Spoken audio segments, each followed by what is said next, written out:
Hello friends, ગામઠી કિચનમાં તમારું હાર્દિક સ્વાગત છે। આજે આપણે બનાવીશું માવાના પેંડા। આ માવાના પેંડા આજે આપણે નવી જ રીતના બનાવવાના છીએ। નહીં ચાસણી લેવાની માથાકૂટ કે નહીં 1-2 કલાક ચલાવવાની માથાકૂટ, એકદમ ફટાફટ બની જશે અને સાથે સાથે એકદમ ટેસ્ટી પણ છે। જો એકવાર તમે આ રીતે બનાવી લીધા ફ્રેન્ડ્સ, તો વારંવાર તમે આ જ રીતે બનાવશો। તો ચાલો જોઈ લઈએ આને કેવી રીતે બનાવવા। માવાના પેંડા બનાવવા માટે અહીંયા આપણે 1 કિલો માવો લીધો છે।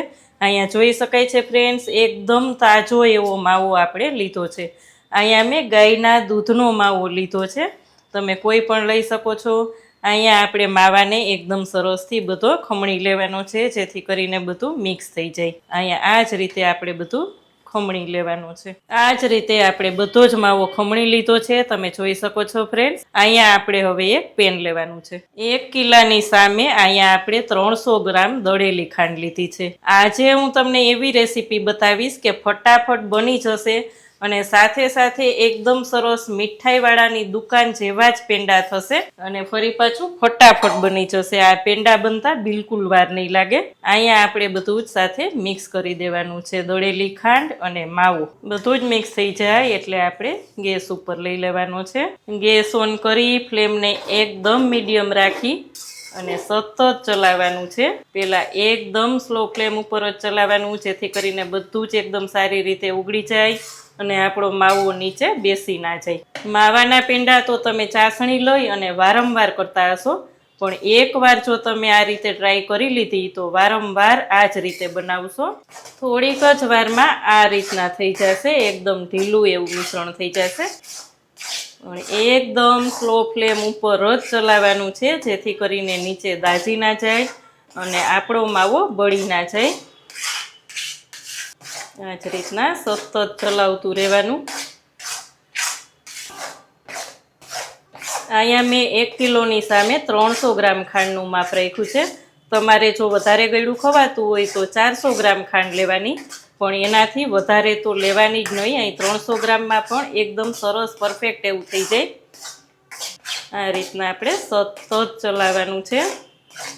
15 મિનિટ સતત ચલાવ્યા પછી અહીં તમે જોઈ શકો છો ફ્રેન્ડ્સ, આપણું મિશ્રણ એકદમ સરસ થીક થઈ ગયું છે। અહીંયા આ રીતના આપણે કરીએ તો પેન પણ એકદમ છોડવા લાગ્યું છે। થોડુંક મિશ્રણ મેં ઠંડુ થવા રાખી દીધું હતું, તો અહીંયા તમે જોઈ શકો છો આ જ રીતના આમ થીક થઈ જાય એટલે સમજી લેવાનું કે આપણો માવો એકદમ પેંડા બનાવવા માટે રેડી છે। તો અહીંયા આપણે ગેસની ફ્લેમ બંધ કરી દઈશું અને મિશ્રણને ઠંડુ થવા માટે આ રીતના પેનમાં જ પોળું કરી અને મિશ્રણને ઠંડુ થવા રાખી દઈશું। ઠંડુ થવા રાખતા પહેલાં અહીંયા આપણે ઇલાયચી પાવડર લઈ લઈશું। ઇલાયચી પાવડરની જેવી ફ્લેવર ગમતી હોય એ પ્રમાણે થોડુંક વધારે ઓછું તમે લઈ શકો છો। અહીંયા આપણે એવું લાગે કે આ પેનમાં ઠંડુ નહીં થાય તો બીજા પેનમાં લઈ લેવાનું અને ઠંડુ થવા રાખી દેવાનું, કારણ કે પેન ગરમ હોય એટલે ઠંડુ થતાં થોડીક વાર લાગે।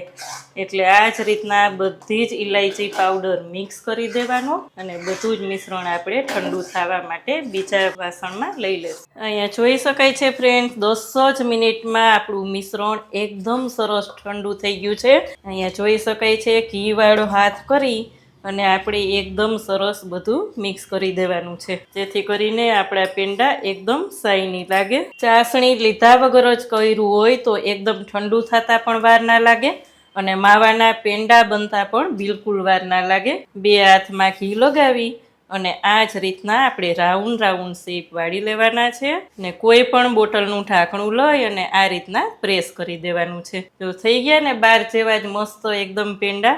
નાની મોટી સાઈઝ તમારી ઈચ્છા પ્રમાણે તમે બનાવી શકો છો। આ જ રીતના ઘીવાળો હાથ કરતું જવાનું, રાઉન્ડ રાઉન્ડ શેપ કરતું જવાનું અને વાળતું જવાનું। આ જ રીતે હું બધા જ બનાવી લઈશ। તો ફ્રેન્ડ્સ, અહીંયા આપણા માવાના પેંડા એકદમ મસ્ત મસ્ત રેડી છે, એકદમ નવી રીતે અને ફટાફટ રીતે બનાવ્યા છે। તમને આજના પેંડા કેવા લાગ્યા તે કમેન્ટ કરીને ચોક્કસ કહેજો। કેવી લાગી આજની રેસીપી? જો સારી લાગે તો વિડીયોને લાઇક કરજો, શેર કરજો, ચેનલમાં નવા હોય તો સબસ્ક્રાઈબ કરીને બેલ આઇકોન પ્રેસ કરજો। આવજો ફ્રેન્ડ।